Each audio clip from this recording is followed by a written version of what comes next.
নমস্কার, YouTube channel সচেতনের আজকের এই উপস্থাপনায় আপনাদের সকলকে স্বাগত। আজ 5ই সেপ্টেম্বর 2024 জাতীয় শিক্ষক দিবস। আমরা সচেতনের পক্ষ থেকে আজ জেমুয়া ভাদুয়ারা বিদ্যাপীঠের প্রধান শিক্ষক জয়নুল হক স্যারের কাছে আমরা এসেছি। শিক্ষক দিবস নিয়ে কিছু প্রশ্ন তার কাছে আমরা আমাদের মতো করে রাখব। আমি তার কাছে প্রথম যে প্রশ্নটা জানতে চাইব যে আপনি যে শিক্ষকতার পেশায় এসছেন, এটার পিছনে কি কোনো কাহিনী কিংবা কোনো গল্প কিংবা কোনো ঘটনা কিংবা কোনো নির্দিষ্ট কোনো ব্যক্তির অনুপ্রেরণা আছে? যদি বলেন সংক্ষেপে ভালো হয়। অবশ্যই আমার শিক্ষক হওয়ার পিছনে আমার শ্রদ্ধেয় শিক্ষক, যার কাছে আমার হাতে খড়ি, সোমনাথ থান্দার, এবং পরবর্তীকালে আমার মাধ্যমিক নবম দশম পড়ার সময় আমার যার কাছে আমি টিউশন করতাম সব কটা সাবজেক্ট, পড়াশোনা চক্রবর্তী, এবং যিনি শিখিয়েছেন শিক্ষক বন্ধুর মতো মিশবে, শিশির কুমার দত্ত। উনি আমাদের কর্মশিক্ষা শিক্ষক ছিলেন, কিন্তু ছাত্রদের সঙ্গে কীভাবে মিশতে হয় এবং সম্মান অর্জন করতে হয়, সামাজিক দায়িত্ববোধ, বিভিন্ন কাজ, এই জিনিসটা ওই তিনজন মানুষকে দেখে, তার মধ্যে শিশিরবাবু হচ্ছে শিশির দত্ত। আর সকালেও ওনাকে আমি প্রথম ফোন করে প্রণাম জানিয়েছি, উনি এখনও আছেন।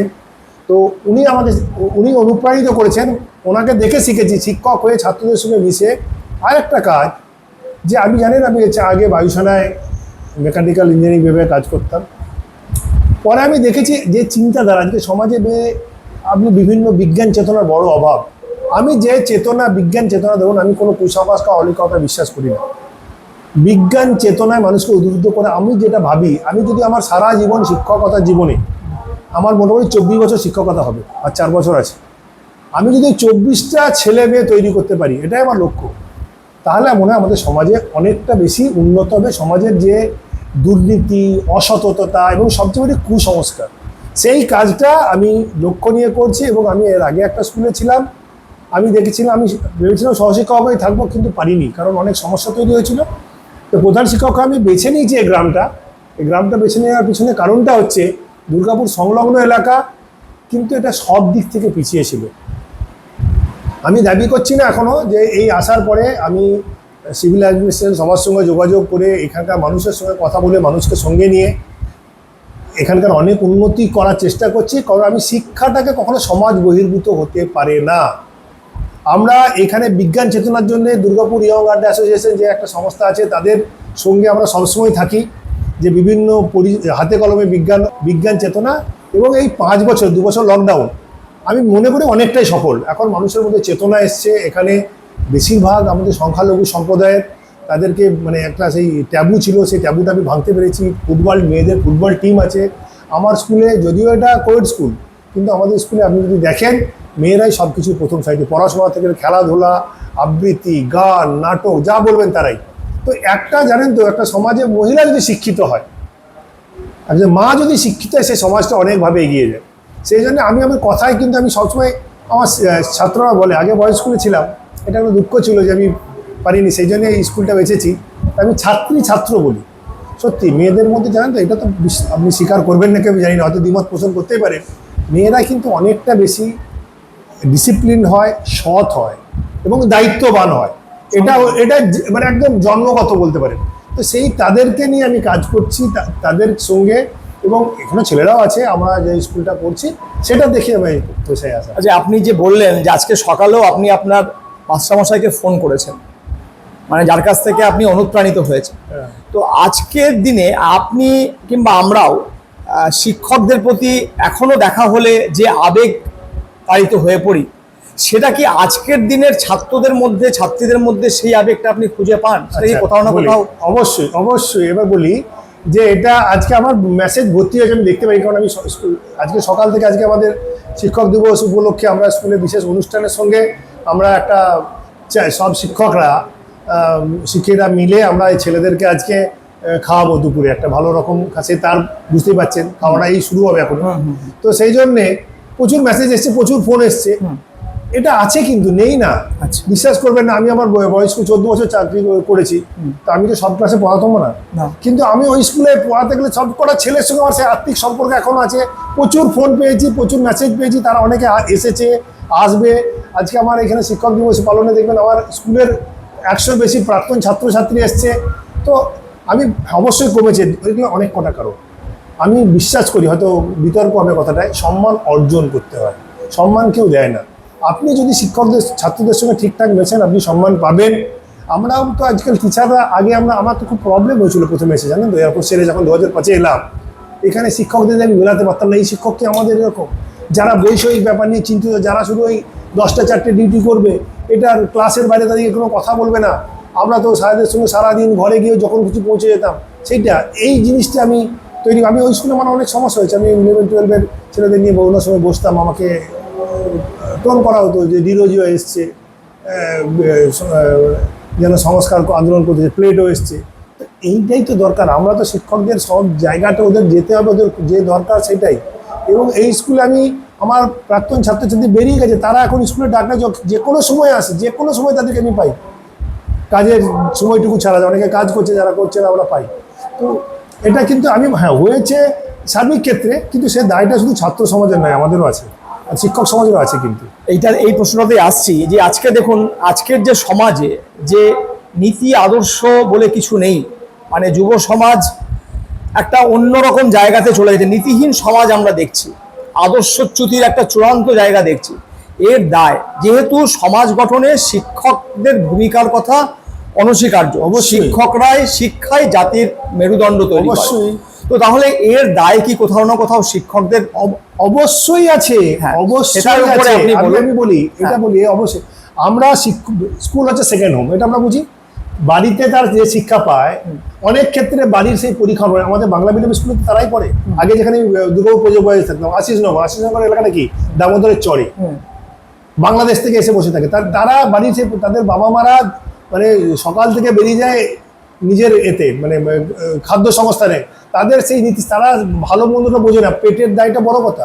কিন্তু তাদের এই শিক্ষা, আপনি যদি চান, আমি একটা ছেলেকে দেখাবো, এখানে এসছে আমার ওই স্কুলে, ছেলে যার 9-এ পড়ে, তার বাবাকে মার্ডার করা হয়, মার্ডার হয়ে যায় একটি ছেলে। তারপরে সে, তাকে আমি বলছিলাম আমি আছি তোর সঙ্গে বাবা, সে আজকে নিজে প্রতিষ্ঠিত, তার দাততা, সে নিজে একটা স্টুডিও, 3খানা দুর্গাপুরের স্টুডিও চালায়, প্রফেশনাল ফটোগ্রাফার, তার একটা গানের দল আছে, গজল গায়, গাজল গায়। তা এই যে ছেলেটা এখানে আমার আজকে স্কুলে দেখা করতে, সে সব কাজ ছেড়ে, অত কাজ ছেড়ে সে আসে, সে আমার স্কুলে ছেলেদের এসে বিনা পয়সায় ছেলে মেয়েদের গান শেখায়। তো এই সততা আপনি বিশ্বাস গরিবদের মধ্যে নেই, শিখে এসেছে তো, আসে না। আমরা স্কুলে ব্যর্থ হচ্ছি। আজকে একটা, আপনি জানেন, এত বড় একটা ঘটনা, আরজিকর কাণ্ড ঘটনা, বিভিন্নভাবে বিভিন্ন প্রতিবাদ আমরা স্কুলে করেছি, আমরা আমাদের মতো প্রতিবাদ করেছি। আমরা ছেলে মেয়েদের বলেছি, ছেলেদের বক্তব্য, তোমরা যেটা মনে আসে সেটা করবে, আমরা করেছি। আমরা ছেলেদের থেকে শপথ নিয়েছি। এটা দেখুন, এটা তো ঘটনা, যে এই ঘটনাটা ঘটেছে কোনো পুরুষ, তো এর পুরুষ হিসাবে আমি লজ্জিত, আমি স্বীকার করেছি। তা আমি ছাত্রদের বলেছি যে তোরা শপথ নেই, আমরা শপথ নিচ্ছি সবাই, এবং আমরাও নিয়েছি সেই শপথটা, যে আমরা আমাদের জীবদ্দশায় কোনো মহিলাকে অসম্মানিত, লাঞ্ছিত বা অপমানিত করব না। তো এইখানে আমার এই ছাত্রছাত্রী 1007 জনের মধ্যে 482 জন ছাত্র আছে। তাদের মধ্যে ধরুন আমি বলছি 10%ও যদি এইটা পালন করে সঠিকভাবে, এইভাবেই হবে। কিন্তু এই শিক্ষাটা তো, এটা ঠিক, ছাত্ররা কেন, ছেলেরা কেন করছে, তারা সেই শিক্ষাটা পাচ্ছে না। মেয়েদের যে শিক্ষা দিই, ছেলেদের শিক্ষা দিই না। এই দায়টা কিন্তু স্কুলের অনেক বেশি। আমাদের এই নীতি শিক্ষা বা যাই বলুন, পড়াশোনা শুধু ক্লাসে পুঁথিগত বিদ্যা নয়, আচার আচরণ। আমার স্কুলে আপনি দেখবেন, এই স্কুলে দেখুন ছোট ছোট গাছে ফল ঝুলছে, কেউ ছেড়ে না, কেউ একটা জিনিসে হাত দেয় না, ওরা পরিষ্কার। ওদেরকে শেখাতে পেরেছে এটা তোদের স্কুল, এই দায়িত্ববোধটা এসছে। আগে এখানে যখন এসেছিলাম আমাদের সব ভেঙে দেবে, চুলে দেবে, আমার তো সবই আছে, কোনো কিছু হয় না, একটা জিনিসে কেউ হাত দেয় না। আজকে আমরা আমাদের গাছের এই অসময়ে গাছের আমের চাটনি করে খাওয়াচ্ছি। আপনি দেখুন আমার গাছে লেবু ধরে আছে, কামরাঙা ধরে আছে, চাইলে ওরা নেয়। তো এটা অবশ্যই আমি বলছি না নেই, কিন্তু এর দায়টা কিন্তু আমাদের শিক্ষক সমাজের, অবশ্যই পরিবার, তারপরে শিক্ষক। আমরা যদি সেই শিক্ষাটা স্কুলে দিতে পারি, তাহলে কিন্তু এই ঘটনাটা ঘটে না। তাতে আবার যে সবসময় মেধাবী ছাত্র হতে হবে তাও নয়, কিন্তু এই সততা বা নীতিবাগী হওয়াটা কিন্তু অন্যান্য গুণের মধ্যে পড়ে। তার ভালো ছাত্ররা হলে হবে, তারা অনেক ভালো ছাত্র, অসংখ্য উদাহরণ আছে, ক্লাসের টপার, তারা অসৎ কাজে লিপ্ত হয়েছে, এটা ঠিক। তো এটা আমাদের দায় আছে। আমরা শিক্ষক সমাজ যদি সচেষ্ট, আরেকটু সচেষ্ট হই, আমরা আত্মকেন্দ্রিক থেকে না হয়ে একটু যদি আমরা ছেলেদের সঙ্গে সবসময় মিশি, তাহলে কিন্তু এটা, আমার স্কুলে আমরা শিক্ষক শিক্ষিকা যারা আছে সর্বোপরি আমরা অনেকটাই সফল।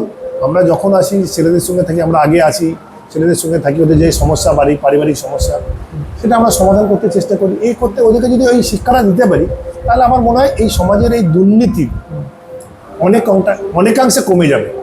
এই দায়িত্বটা আমাদের নিতে হবে কিন্তু। না, এই দায়িত্বটা আপনি নিতে হবে বলছেন। নীতিহীন সমাজ আজকে আমরা দেখতে পাচ্ছি, এটাও আপনি স্বীকার করছেন। করছি তো। শিক্ষকদের একটা প্রভূত দায় রয়েছে। হ্যাঁ, আছে। আমি নির্দিষ্ট করে এমন দুটো জিনিস আপনার কাছে জানতে চাইছি, যেটা আপনি বলতে পারেন বাকি শিক্ষকদের কাছে একটা বার্তা হিসাবে আপনি রাখুন, যে পথে এগোলে আগামী দিনটা এতটা কলুষিত একটা সমাজ আমরা দেখতে হবে না। আমাদের প্রথমে বাচ্চাদেরকে যে স্কুলে যারা আসছে তাদের পুঁথিগত শিক্ষা তো আমরা দিচ্ছি, তার সঙ্গে ভ্যালু এডুকেশন, মোরালিটিটা কি, মোরাল, এইটা আমাদের ছেলেদেরকে শেখাতে হবে, বলতে হবে কোনটা খারাপ, কেন খারাপ, কিসের যে তফাৎটা কি, সৎ পথে থেকে রোজগার করে। এটা কিন্তু জানেন তো, আমরা বিশ্বাস করবেন, আবার হয়তো বিতর্ক, অসুবিধা নেই, না। যে he is poor but honest নয়, পুয়াররাই অনেস্ট। এটা কিন্তু দেখবেন আপনি এরকম দেখবেন রাস্তায় ঘাটে, এই যে রিক্সাওয়ালা টাকা পেয়েছে, ব্যাগ পেয়েছে, বা এখানে আমার স্কুলে একটা ছেলে 2 টাকা পড়লেও আমি এখানে আমার টেবিলে কোনো এখানে কিন্তু গরিব মানুষ। দেখুন, এই যে কথাটা বললেন, এটা নিয়ে একটা কথা আমি বলি, এটা আমি আমার এক শিক্ষকের কাছ থেকে শুনেছি।